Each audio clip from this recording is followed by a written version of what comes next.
Kami, pag tinatanong namin, ano yung unang naiisip nyo kapag SSS? Sinasabi nila loans, no?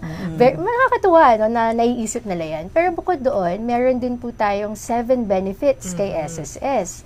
So, nandiyan ang sickness, maternity, unemployment, disability, retirement, death, and funeral benefits. So, yan po ay accessible sa lahat ng members basta na-meet nila yung qualifying conditions. At syempre, ayan, no, naka-flash din, I know sa screen natin yung listahan ng ating 7 benefits. At syempre, bukod po doon, no, may makikita kayo dyan na QR code sa dulong part. Ayan, thank you po. So, pwede nyo i-scan yan to know more about it, no, the detailed explanation on it.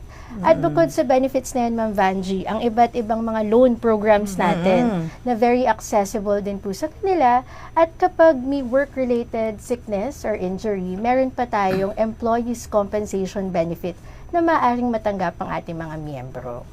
Ayun, so talagang makikinabang talaga ang ating mga SSS members kasi hindi lang basta loan, no, yung pwede nyong i-avail, 'di ba? Merong 7 benefits. So Miss Pat, himayin natin, no, yung mga 7 benefits na ito. Simulan natin doon sa sickness. Sige, ma'am. No? Kaya sinasabi talaga nila kay SSS, may forever. Yes. Kasi from womb to tomb talaga. So with the sickness benefit, binibigay natin itong daily cash allowance sa mga members na hindi makapasok sa opisina dahil sila ay may sakit or injury. So, pag sila ay hindi na pumasok sa opisina, magkakaroon ng income loss on the part. So, employed members, pwede yan. Pwede rin po ito sa mga hindi employed, self-employed and voluntary members, basta sila po ay nagkasakit. So, nandiyan ang ating sickness benefit, provided na na-meet nila yung qualifying condition. So, unang-una dyan, dapat ay at least 4 days, either home or hospital confinement. Ikalawa ay yung kaukulang contributions na at least 3 monthly contributions within the 12-month period prior to the semester ng sickness or injury. At kung kayo po ay employed naman, dapat ay nakapag-notify sa inyong employer. So, very important sa ating yung notification because yung employer po ang magpapadala ng notification na yan kay SSS. Pero kapag hindi kayo man employed, self-employed ka, voluntary, so directly ka kay SSS magsasend ng notification using your member my.sss account. At yung last condition dyan for our employed members ay dapat exhausted na yung company sick leave nila. Kasi diba ma'am, kapag wala ka ng company sick leave with pay at ikaw ay nag-absent, magkakaroon na ng income loss. So kapag may income loss, doon na po papasok si SSS to help our members. Ayan, for the sickness benefit. Sa maternity naman, ma'am, konting pahapyaw naman. Actually, ayan isa sa paborito ko talaga, ma'am. Women empowerment din, no? So, itong maternity benefit natin, ma'am, naka-align po ito sa ating expanded maternity leave law. Ito po ay isang national law, Republic Act 11210. So, para kung gusto niyo po tignan, no? So, ang nais po nito ay talagang i-expand yung maternity benefits. At ang highlight dyan, Ito ma'am. ba? Anli... Yes, ma'am. No? Dati kasi, prior to the effectivity, March 11, 2019, hanggang 4 na pregnancies lang tayo, including miscarriage. Pero ngayon, ma'am, unlimited na siya. Unlimited. So, may ibang mga kababaihan po kasi, diba, na blessed na childbearing po. So, at least alam nyo na unlimited, pwede pong ma-avail itong maternity benefit. At syempre po, no, dati, 60 days normal delivery, 78 days cesarean. Pero ngayon, ma'am, basta live childbirth, regardless if it's a normal or cesarean delivery, 105 days na. So talagang pinalaki po, pina-expand. So, dapat lang din po, katulad ng sa sickness benefit, ay may at least 3 monthly contributions within the 12-month period prior to the semester of contingency. At very important po, mag-notify kay SSS. So, kapag ikaw ay employed through your employer, kapag hindi naman employed, directly po kay SSS ang notification. Tapos di ba may magandang feature din sa maternity benefit na pwede mong ipasa yung 7 days dun sa father or alternate caregiver. Yes, so tinatawag namin minsan sa PASA leave, no? Yan, no? Pwede. At gusto rin natin i-clarify, yung iba kasi akala, parehas ba to ng sa paternity leave? So, ito pong paternity leave, hindi siya under kay SSS, no? Iba pa itong PASA leave na sinasabi natin under the expanded maternity leave law, wherein our female members ay may option to allocate up to a maximum number of 7 days either to the child's father, married or not, to the female member, basta siya ang ama ng bata, or in the absence of the child's father, an alternate caregiver, a relative, up to 4th degree of consanguinity, or current partner, kahit same sexual orientation, for as long as they're living in the same household. Kasi ang aim talaga nito is to help the mother take care of the child. So kapag miscarriage, medyo hindi na po ito applicable kasi kailangan may bata nga alagaan po yung partner. Okay, nako. Napag-usapan na natin yung sickness at maternity benefit, no? Ay, para ho sa mga kakatutok pa lamang, live po tayo sa Usap Tayo at kasama po natin si Miss Pat Braganza para pag-usapan yung kahalagahan ng pagiging SSS member. And naisa-isa na po natin yung unang 2 benefits, yung sickness and maternity. So, Miss Pat, tumako naman tayo do sa disability benefit. Okay, so yung kay disability benefit naman, no, binibigay natin itong cash benefit sa mga members natin who become permanently disabled, either partially or totally. So, meron din tayong benefit na iyan. At ito, Miss Lisa, nakakatuwa dito. Kapag meron kang at least 36 monthly contributions, monthly pension na ang maibibigay mo. Kapag less than 36 naman, don't worry, kasi may lump sum din tayo for the disability benefit. And gusto natin i-inform, yung iba kasi, ma'am, parang nag-aalangan sila mag-submit for the disability benefit, pero sabi nga natin, mag-submit lang po kayo, at ito po ay evaluate naman ng ating mga doctors, no? We have our internal doctors who will be evaluating yung degree ng disability para malaman kung ito ba ay permanent partial or permanent total disability at kung gaano ba katagal dapat itong ikonsumo. So may mga nag-evaluate naman po. 10 years ang filing period natin dyan. Kaya kung medyo hesitant kayo, mag-submit lang po para ma-evaluate natin iyan. Paano pagpa-file ng disability claim? Thank you, ma'am, for asking that. No? So, ito pong disability ay bukod sa over-the-counter, same sa mga ibang benefits, available na po ito online sa my.sss account, ma'am. So, very important na magbukas po kayo ng my.sss account. So, sana talaga lahat ng member natin ay may account na kasi very accessible, no? At your fingertips, kahit nasa bahay kayo, kahit nasaan pa kayo, pwede kayong mag-avail ng mga benefits natin. Thank you, Miss Patty. Sa mga members po, nakakagising lamang po at magtitimpla ng kape. Ayan. Kasama po natin si Miss Patty.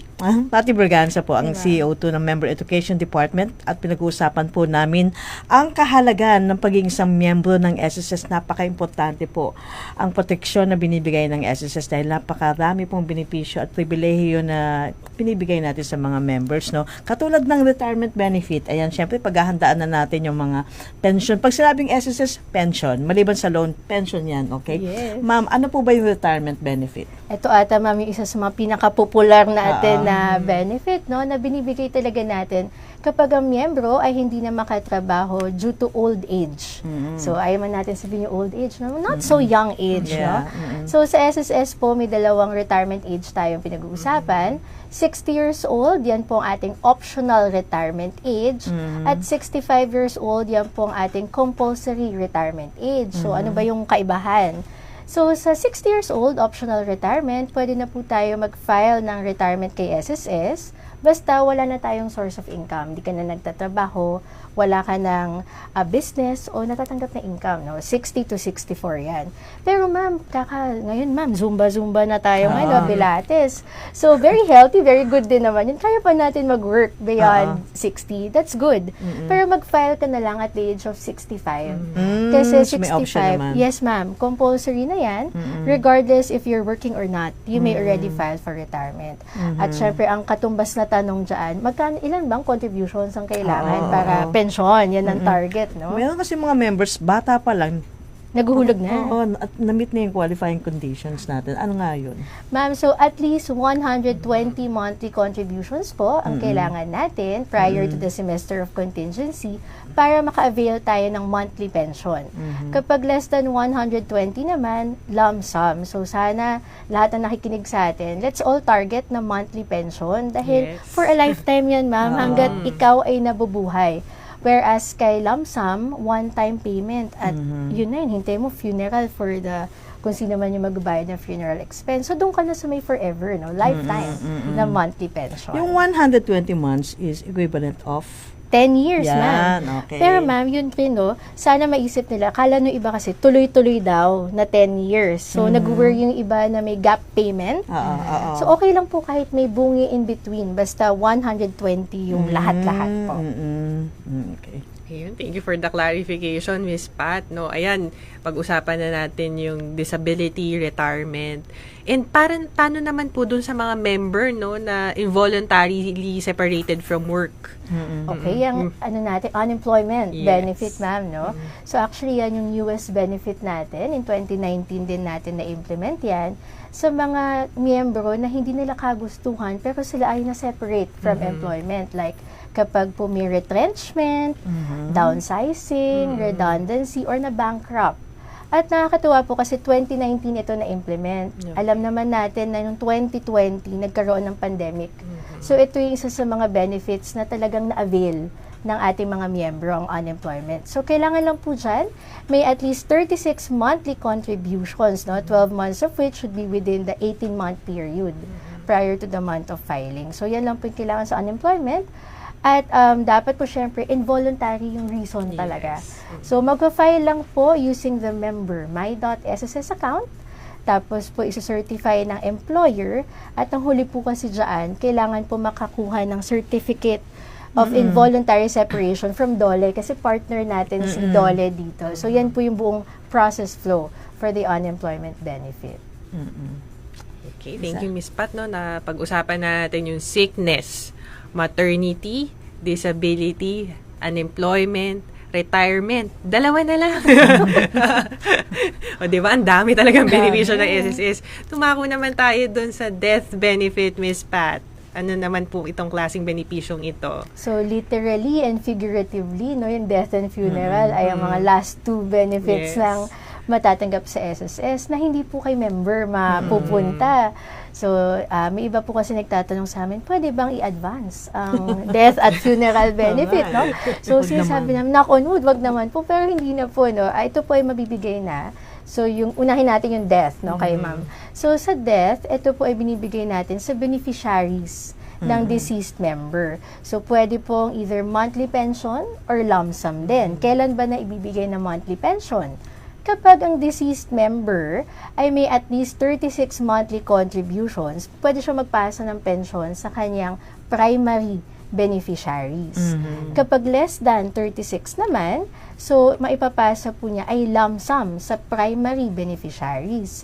Pero paano naman kung walang primary beneficiaries? So starting from the secondary up to the legal heirs po, no, lump sum na po yung maibibigay natin, balance of 5 years. So, yan po yung usapin. At sigurado, Ma'am Vanji, kung pwede ko isingit, no, baka ang tanong nila, sino ba yung beneficiary? So, ilatag natin yan. Una, primary. So, ang primary beneficiaries, composed po yan ng surviving legal spouse and minor children. So, surviving legal spouse, dapat po legally married to the deceased member. At yung mga minor children naman, dependents, ika nga tawagin natin, ay those po na mga anak legitimate, legitimated, legally adopted, or illegitimate children below the age of 21, not yet married at not yet gainfully employed. So, ang pinapayagan lang po natin na above 21 ay those children who are physically or mentally incapacitated to support themselves. So, sila po yung primary beneficiaries.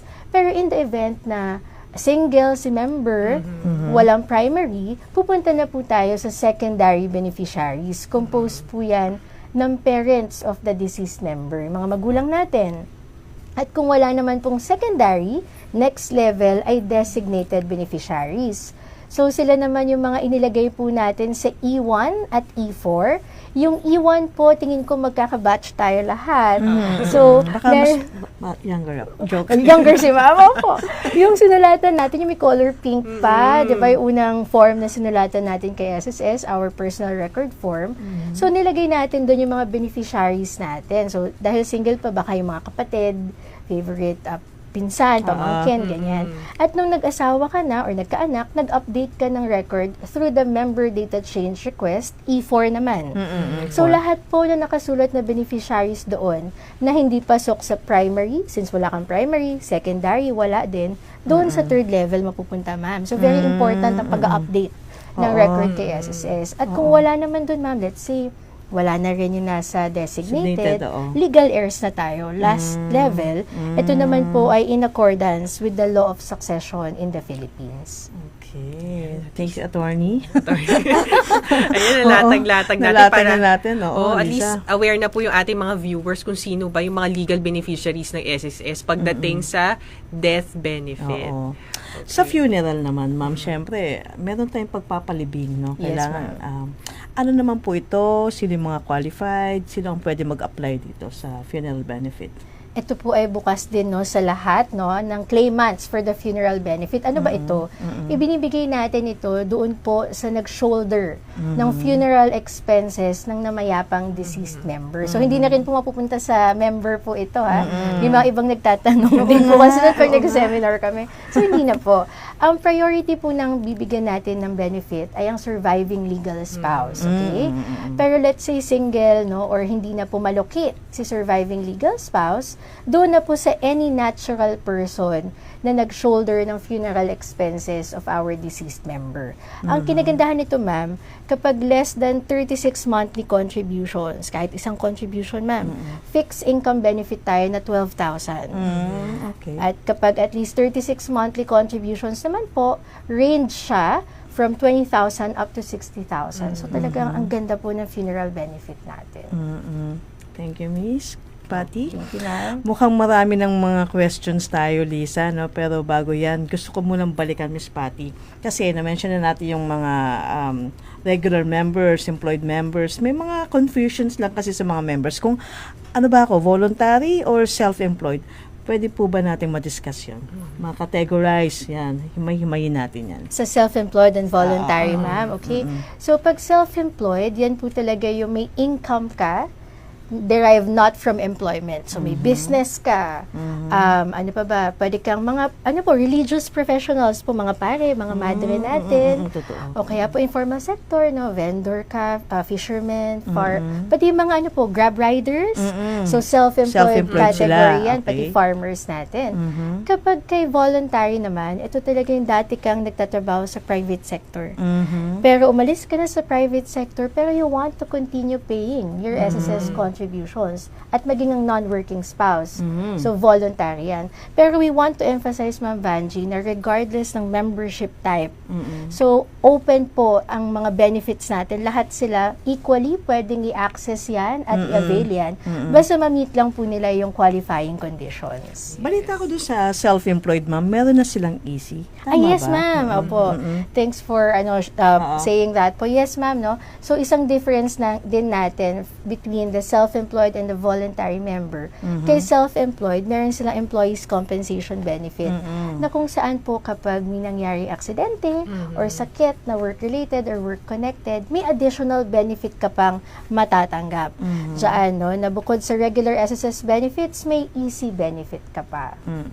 Ayun. Thank you, Miss Patty. At least na i-highlight natin. And of course, yung sa maternity benefit, mga female members lang ang pwedeng makapag-avail nito. Pati paternity leave, hindi sa atin yan, di ba? Yes, ma'am. Opo. Yung PASA leave yung nasa atin. Opo. Ito yung excited na ako. Excited na malaman ng mga members. Ano-ano mga klaseng loan ba ang pwedeng ma-avail ng isang miyembro sa SSS? Actually, madami talaga, ma'am. No? Madami tayong loan programs.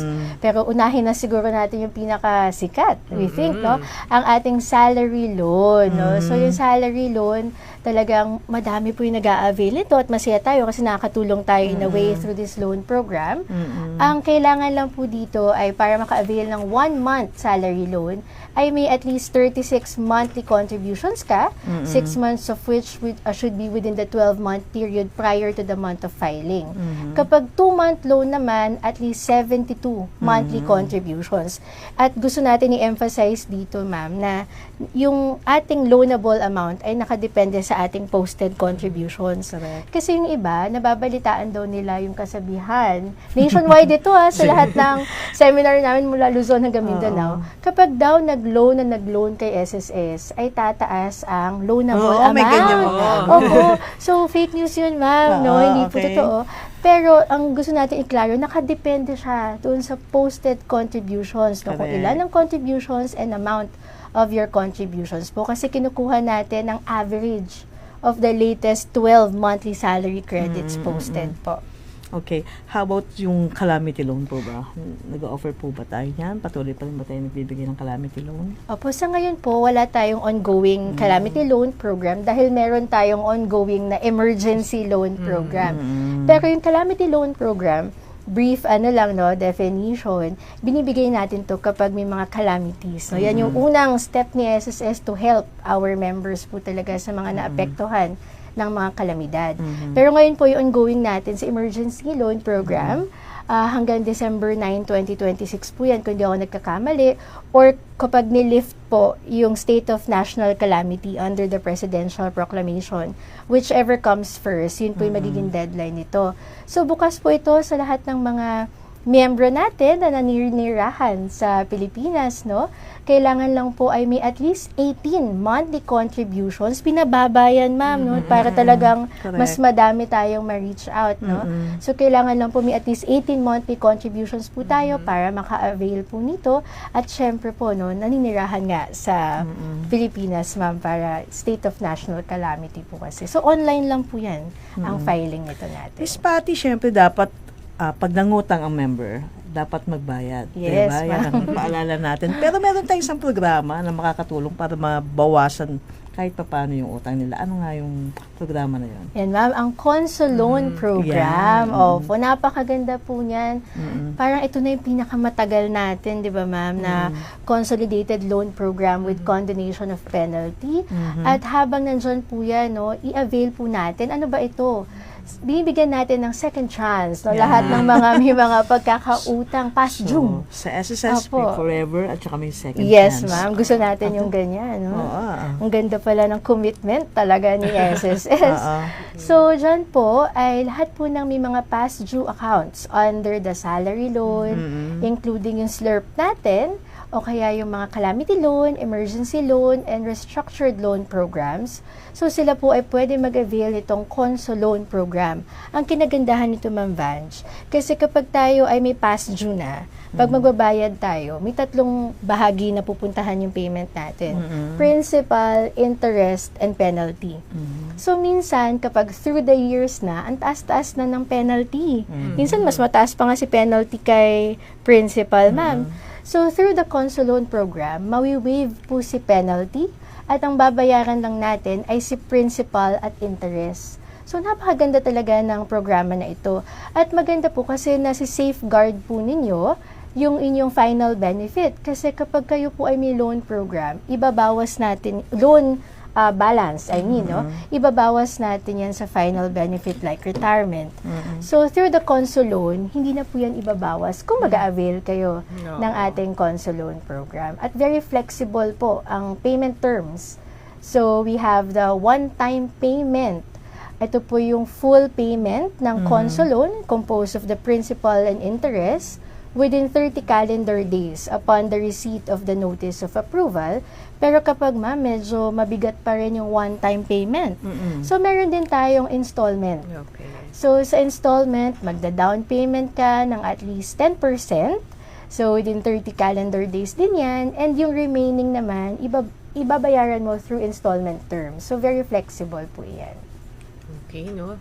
Sana po yung ating pong mga loan borrowers, no? Bisamantalahin itong second chance na to, second, third chance, fourth chance na makapag-avail ng Conso Loan para at least malinis nilang makukuha yung final benefit claim from SSS. Yes. And meron pa tayong isang loan program, no? Para sa ating mga SSS pensioner. Ano po ba ito, Miss Pat? Totoo, ma'am. So, talaga kung titigan nyo po, inclusive, no? Pati po yung mga pensioners natin ay meron tayong loan program sa kanila. Kasi 'di ba, ma'am, parang Filipino trait sa atin na kapag mga lolo't lola at magulang natin, yung pension nila, hindi lang nila ginagamit sa kanila, share sa family. So, minsan, medyo kulang na yung nagiging pension. May iba po na balitaan natin, naglo-loan sa mga private companies na, mga loan sharks. yun nga ma'am, no, sa sobrang taas ng interest, na isasanla yung ATM card.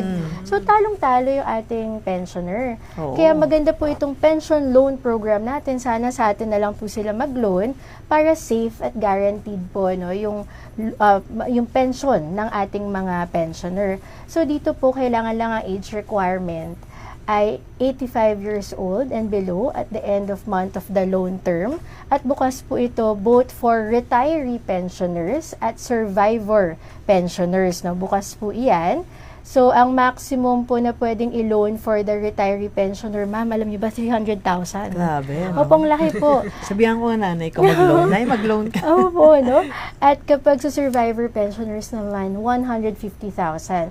Kailangan lang bukod sa age requirement ay meron silang my.sss account at dapat po ay may 1 month na active pension na sila at active ang status nila sa atin. So, yan yung mga requirements natin at hindi pa po na disqualified due to fraud. No? Very strict tayo dyan sa fraud. We take it seriously talaga. Miss Patty, na-mention mo dapat active. Paano mo masasabing active ang isang pensioner? Good question, ma'am. No? Meron kasi tayong Annual Confirmation of Pensioners or ACOP.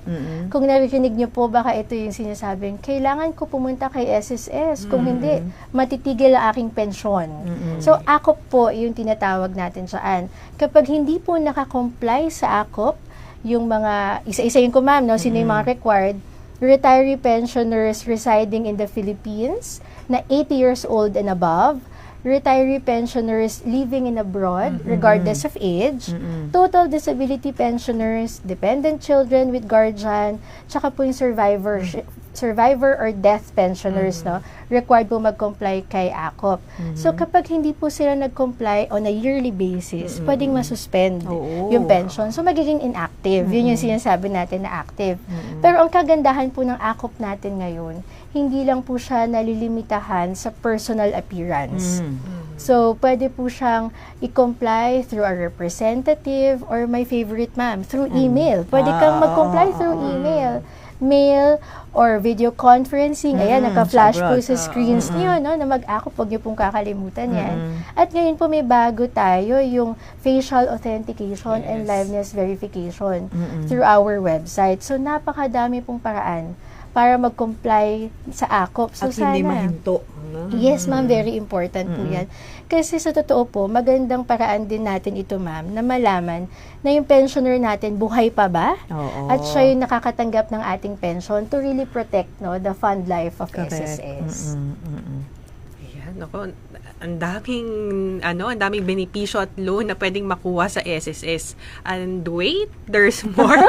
Meron pa tayo sa mga members natin na gustong madagdagan, no, yung kanilang savings at lumaki din yung kanilang pension balang araw. Ano po ba itong Mandatory Provident Fund ng SSS? Ayan, no, napakaganda. Dalawa yan to be exact, no, our Mandatory Provident Fund Program and the My SSS Pension Booster.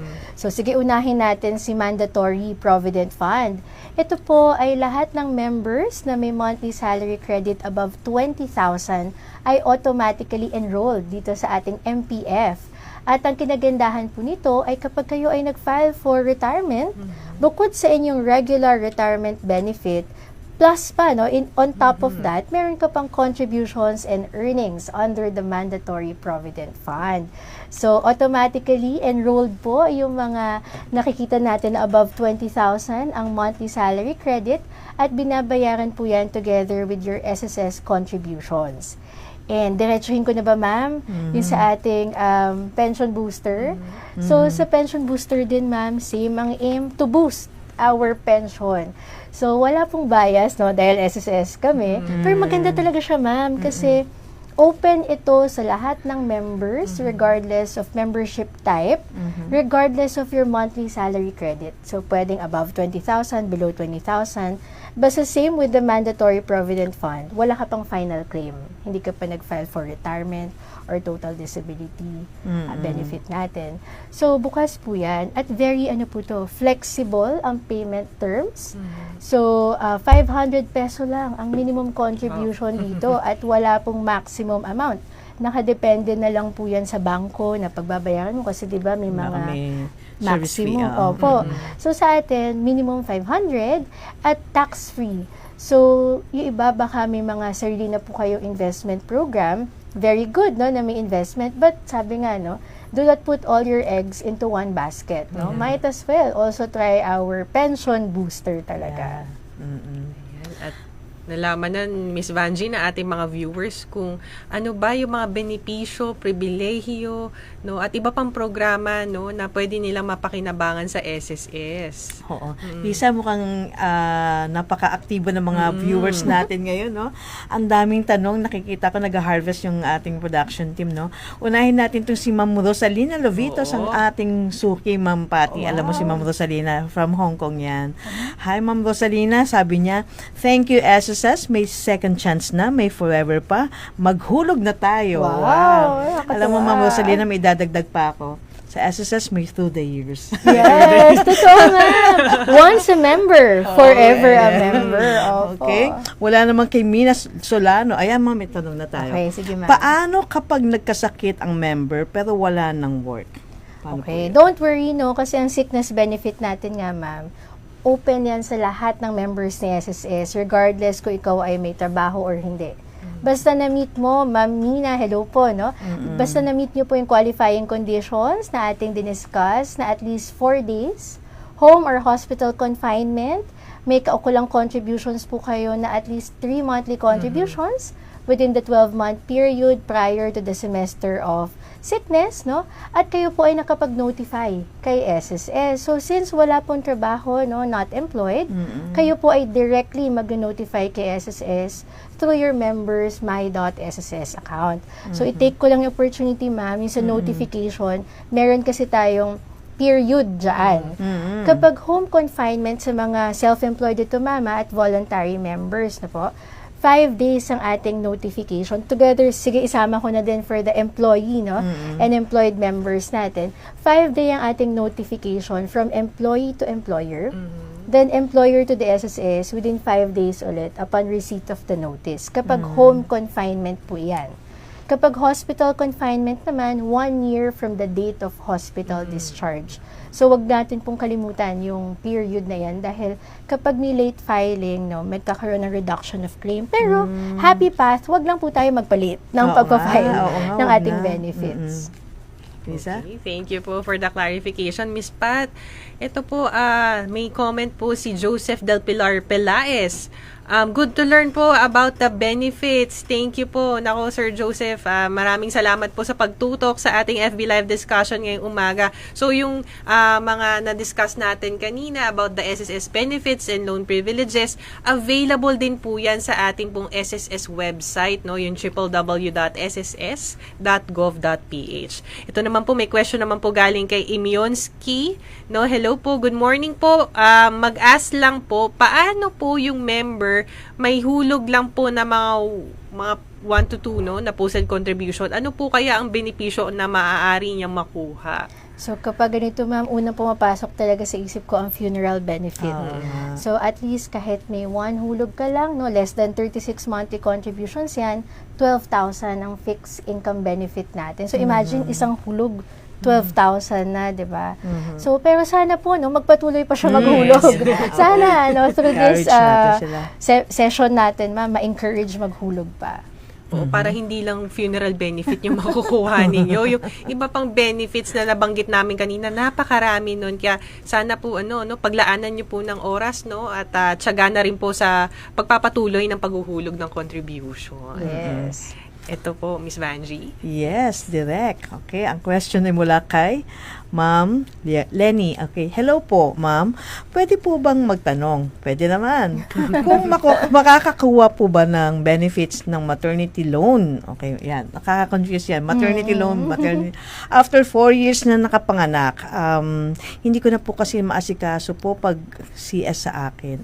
Cesarean. Cesarean, opo. So, una, i-clarify po namin, no, na maternity benefit, meron po tayo. At ang good news dyan, ma'am, ay 10 years po ang filing period natin for the maternity benefit. So, nabasa natin, 4 years pa lang, di ba? So, meron, kaya pasok pa po tayo. Pero syempre, ganun pa rin po. Upon filing sa inyong my.sss account, titignan namin po, no, kung na-meet po ninyo yung qualifying conditions. Babalik at babalik tayo kung may kaukulang contributions po ba kayo. Pero ang good news, 10 years po ang filing natin dyan. Ayan, okay. Sa mga members po na kakagising lamang, yan. At mga nag-browse ngayon ng yung phone, no, makisali ho kayo sa talakayan. At kasama ho natin si Ma'am Patricia Braganza po, si Miss Patty, Member Education Department po. Ito, tulad ng question ni Mr. Christian, yan, mukhang mahaba-haba ito. Oo nga. Okay, hingang malalim. Ito na. Hello po. Yung father ko po ay isang pensioner ng SSS. Tapos namatay daw po si Papa. Si Mama na lang po ang patuloy na tumatanggap. Pero nung namatay na din po si Mama, sa panganay po, sa akin naman po, so lumipat-lipat na yung pension, no? Which is minor naman. Sa akin po, parang patuloy ang pagtanggap. Pero last month po, ayan, walang pumasok na pension. Ano po bang dapat gawin? Mukhang kailangan nilang mag-akop, Miss Patty. Tama po kayo, Ma'am Vanjie. So, yung minor child na yung nakakatanggap, parang yun yung pagkaintindi ko, ma'am, no, yung dependent child. So, opo, no, kailangan nila mag-annual confirmation of pensioners or ACOP on a yearly basis po yan, Sir Christian. So, baka kaya natigil dahil hindi po nakapag-ACOP. So, tandaan lang po natin, no, yung schedule of compliance, very important. Kapag retiree pensioner at total disability pensioner during the birth month, okay, birth month, yun pa pala, birth month of the pensioner. Kapag survivor pensioner naman, doon po sa birth month ng deceased member. At kapag dependent child naman, so sa case na ito, sa father niya, di ba, yung kanyang nakukuha na namatay, so birth month ng father, kailangan po mag-comply within the birth month. Minsan 30 days, 31 days, di ba? Mag-comply lang ng ACOP. Pero ngayon kasi nabasa ko na parang tumingin siya sa online, wala naman option. So as mentioned po, no, madami pong paraan na pwede tayo mag-comply. Pwedeng personal appearance, pwede pong email, no? Email, i-attach nyo lang po yung accomplished ACOP form na downloadable yan, Ma'am Vanjie, from our website, no? I-accomplish lang po, i-attach yan together with the scanned copies ng ID ng dependent child at ng guardian. Kasi may guardian na siya. At yung very, very important po na attachment is a screenshot po, no? Tawag po dito, snapshot rather, a chest level snapshot ni ating dependent child while holding the newspaper, ma'am. Kasi makikita natin yung headline for the day. So, alam natin na buhay yung bata po, yung ating tumatanggap ng pension, no? Buhay po siya during that particular day. Pero may ibang nagsasabi sa amin, ma'am, wala na silang newspaper, smart TV na daw. So, okay lang din naman po na yung smart TV, pero syempre po, ang naka-flash po ay hindi Netflix or K-drama, pero ang nakalagay po dapat ay news. Na makikita yung headline for the day para alam namin buhay siya on that particular day po. Yes. Thank you, Miss Patty. You're welcome, Mula ma'am. naman kay Miss Charmaine Santos. Okay, direct. Ang sabi niya, ask ko lang po kung may makukuha pa ba ako sa SSS. Pagkapanganak niya daw, hindi na daw po kasi siya nakapaghulog mula noong nagbuntis siya. 3 years daw po siyang nakapaghulog sa SSS. So, dito, ma'am, ano ba yung gusto niya i-avail? Siguro dito? maternity, no, opo. ma'am? So, kasi nabanggit natin na 10 years ang filing for the maternity benefit.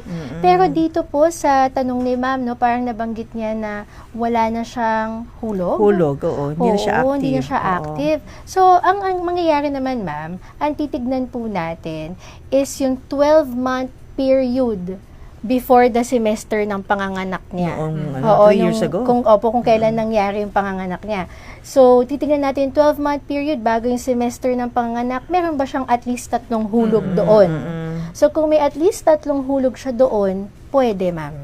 Okay. Opo. Ano to? Late filing na siya. Yes, ma'am. Kapag ganito po, no? Opo.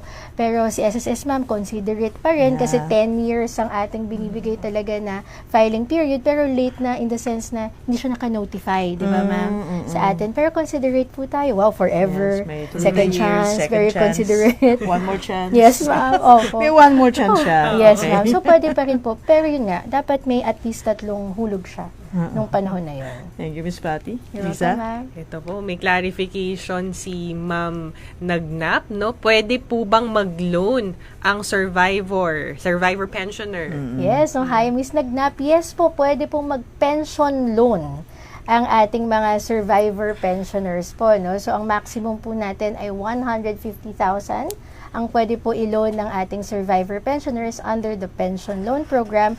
Pwede po yan using the my.sss account po.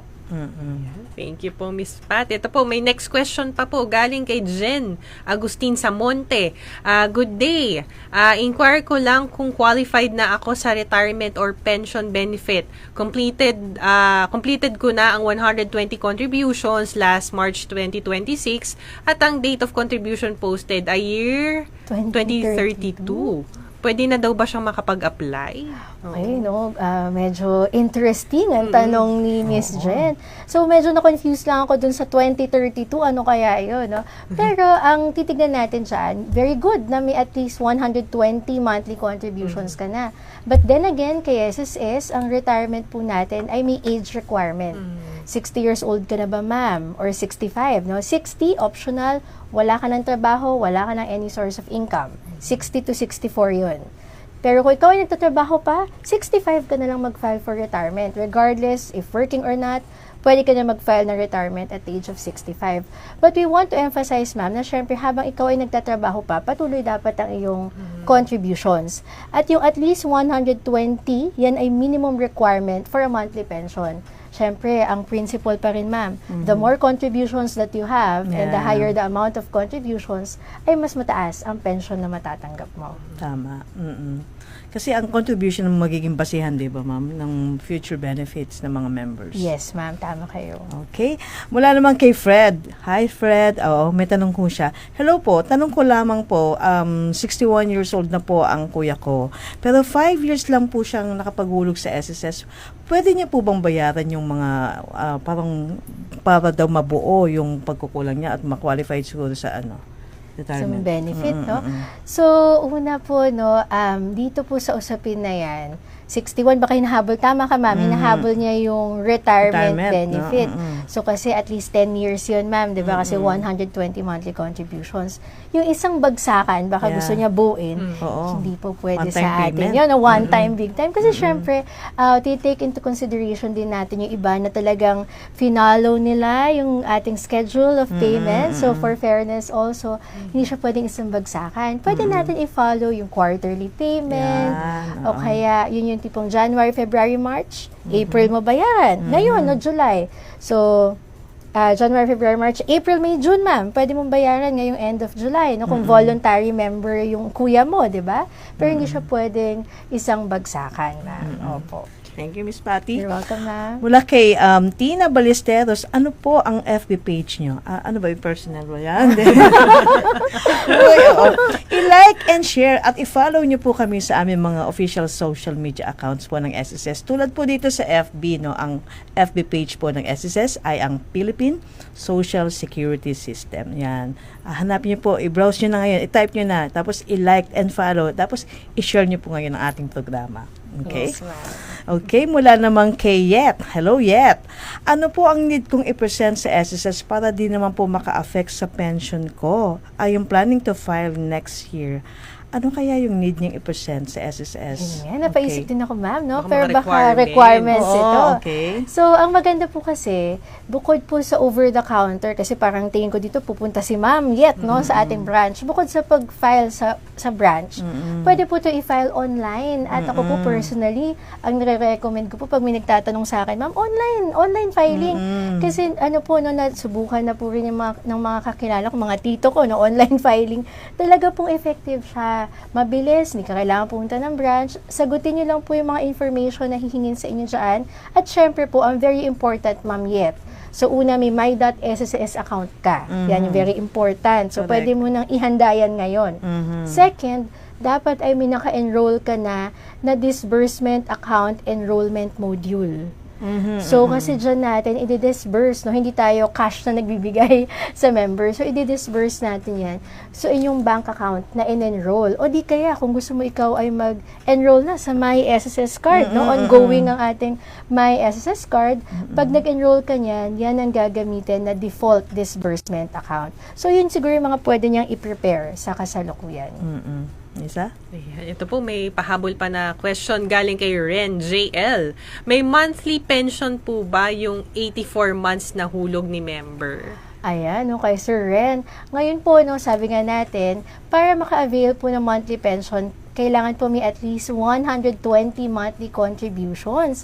So, kung ikaw po ay nagtatrabaho, no, patuloy ka lang mag-contribute para maabot mo yung 120 para mag-pension ka. Pero, kung upon filing, talagang less than 120, ma'am, don't worry kasi may lump sum benefit tayo.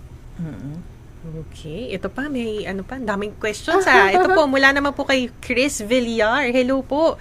Ma'am, paano po malaman kung ilang years na siya nakakapaghulog ng contributions? Magandang katanungan ito, no? Take natin yung opportunity to remind everyone na using your my.sss account, makikita niyo po doon yung contributions ninyo, nakalatag po doon. Even yung hulog ninyo sa Mandatory Provident Fund and sa Pension Booster, nakalatag po iyan. At gusto natin mag-reach out sa mga members na i-check nyo po, no, kapag kayo ay naguhulog, either as a self-employed or voluntary, i-check nyo, posted ba? Kung kayo naman ay employed, i-check ninyo yung nire-remit ng inyong employer. I-check po ninyo yan. Tulungan nyo kami na alagaan yung contributions kay SSS. So, using the my.sss account po. Okay. Wow, kailangan with feelings to.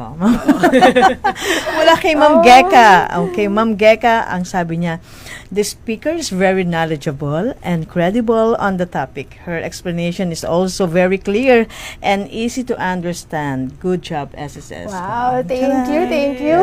Ma'am Pati Braganza ho yan. Naku po, thank you, ma'am. Take note po ang pangalan, Miss Salamat. Pat Braganza ho, ang CEO2 po ng Member Education Department. Salamat po sa pagpapaunlak, Miss Rona. Ayan. Oo nga, hi ma'am. Okay. Wala naman kay Miss Marieta Dimagiba. Sabi niya, good morning po. Paano po mag-contribute sa pension booster? I am paying 5,250 monthly as a voluntary member as of June 2026. Grabe, nakakatawa. Napakadetalyado niya. Oo nga, Mukhang ma'am. kaka-verify niya lang ng hulog niya sa SSS. Chinek ata ni ma'am. Mabuhay ka, Marieta. Ma'am. Opo, good question, no? So, dito mukhang may ma-encourage tayo, ma'am, Yeah. mag-enroll ng pension booster natin. So, sa inyong my.sss account, ma'am, voluntary member kayo, meron po doon sa PRN na tab sa dulo. Kailangan, bago pala kayo umabot sa PRN, no, mag-enroll muna kayo sa pension booster. So, i-click yung pension booster, mag-enroll lang po kayo dyan. Meron po doong terms and conditions. So, i-click, basahin niyo po. Yung iba kasi, ma'am, so sobrang trusted nila si SSS, no? Hindi na binabasa, pero basahin pa rin natin. Yes. And then, pagka-click po niyo that you accept the terms and conditions, congratulations na po, no? Kayo ay member na ng pension booster natin. Pero syempre, kapag nag-enroll, kailangan mo mag-contribute. So, pag mag-contribute, very flexible ang payment term, mag-generate lang po ng PRN, dun sa PRN tab, i-click ang contributions, and select yung pension booster. At kung magkano yung gusto mong ihulog, minimum of 500 peso. Okay, mula naman kay Chacha Sevilla. Okay, and sabi niya, good morning po. Ano po ang requirements sa pagkuha ng iwan? First timer po, 19 years old po. Nawala rin po kasi ang school ID ko. Wow, nakakatuwa ka, Chacha. No? At 19 years old, ma'am.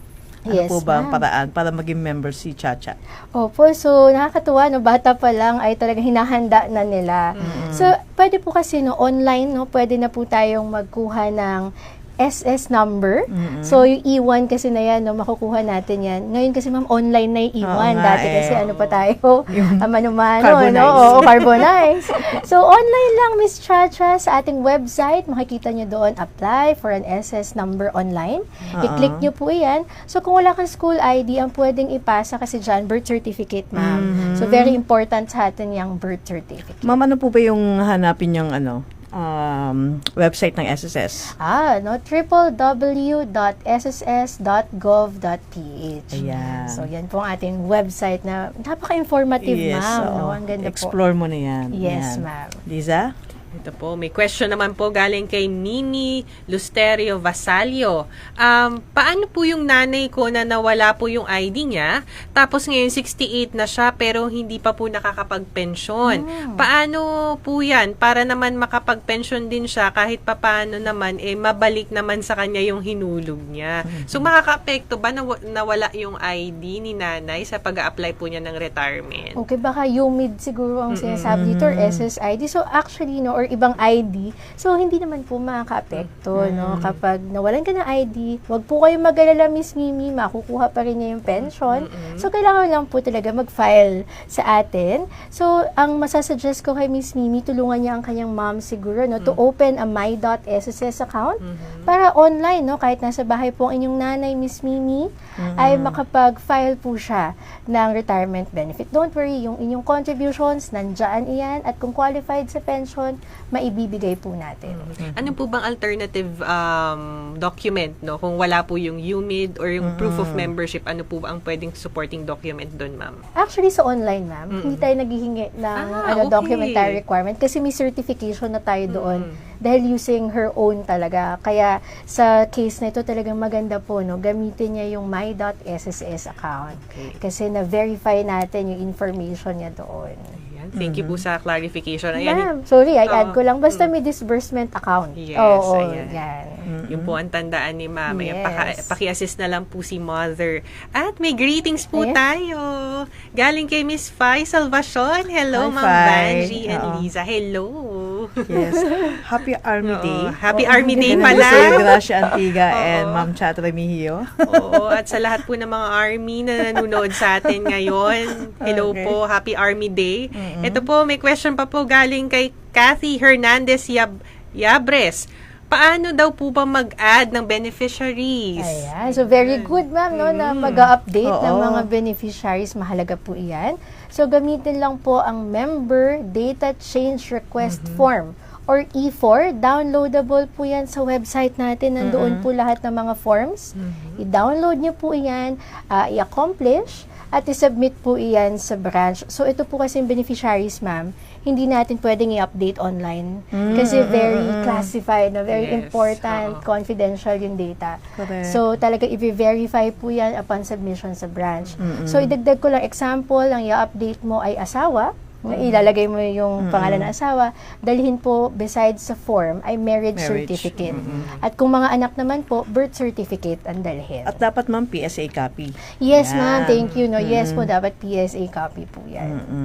Okay, mga members, naku, ang daming mga tanong. Tulad mula kay Naning Prima. Hi, Ma'am Naning. Ang sabi niya ho, pwede bang bayaran yung 3 years na walk? Wala akong contribution. Okay, so may gap siya ng 3 taon. years, oo. May back payment ba tayo? Retroactive ang tawag dyan, di ba, Yes, ma'am? ma'am. Meron ba tayo? Kung siya ay employed member, hindi ko kasi alam kung anong type of member si Miss Naning, no? Correct. Kung employed member kayo, Miss Naning, at talagang na-deductan kayo ng contributions within that time, at ang concern lang ay parang hindi na i-remit, hindi na i-post, no? Pwede pong habulin yon, no? Mag-reach out lang po sa any SSS branch ni Rescue para ma-assist namin kayo. Kung gano'n ang case, no? Hindi na i-remit or na i-post. Pero kung voluntary member naman, ma'am, na talagang gap payment na yung mga dati, sa usaping ito, no, hindi natin mababalikan ang nakalipas, no? Sa usaping yan, opo. So, medyo paharap na tayo. Pero ngayon po, April, May, June, pwede pang bayaran for the quarterly payment. Wala tayong ungkatan ng pasta SSS. Punta tayo sa future. Yes. Okay, Lisa, Ma'am Pat, okay. Yes po. Mukhang last question na natin to dahil ang daming questions pero huwag kang mag-alala. Miss Al, Sir Al, no? Ito yung question niya. Paano po mag-change from temporary to permanent active status? Naku, parang eager na siyang ayusin ang kanyang pagiging member sa SSS, Miss Pat. Totoo, ma'am. So, ito po nangyayari kapag nagkuha tayo ng SS number, tapos hindi pa natin naipasa yung documentary requirement na hinihingi natin, like the birth certificate. So, kapag ganun, ang status mo sa amin ay temporary.